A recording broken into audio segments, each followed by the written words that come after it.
ago the Lord spoke to me about forgiveness, and he suggested that I might need to forgive some people. You've got to love it.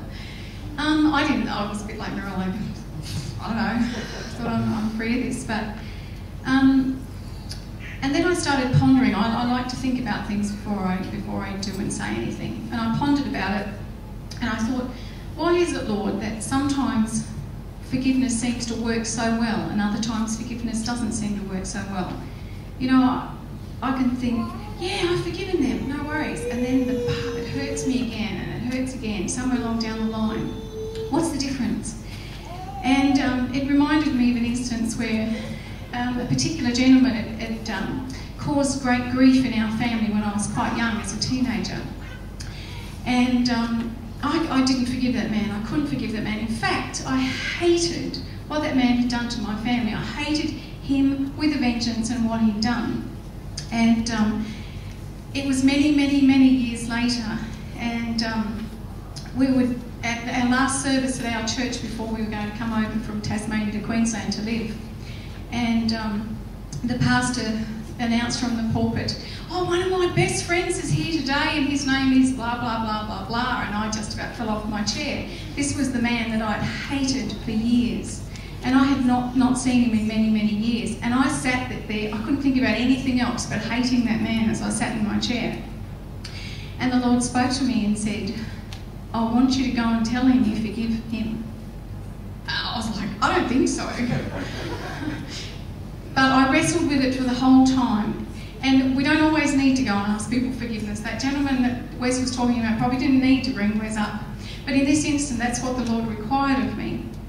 So dutifully, by the end of the service, I had wrestled with it enough that I said, all right, Lord, I'm going to say those words to that man. And when I said the words to him, he looked at me, because I was certainly grown up by then. He wouldn't have had any idea who I was. So I reminded him who I was, and I said, and I forgive you for what you did to our family. And that was the end of that. Now, I didn't give it a lot of, for some time afterwards, obviously, I thought about it, but I didn't give it much thought for a long, long, long time. Had I really been able to forgive him? I don't know. You often don't really know, do you? About 2 years ago, I suppose it was, and it could be slightly different timing, Mum and I sitting there in church here one morning, and Pastor Nick said, we've got a guest speaker today, and his name is blah, blah, blah. And once again, I just about fell off my chair. But this time, I felt nothing. Absolutely nothing. By the end of the service, both Mum and I were able to go up and be prayed for by that man.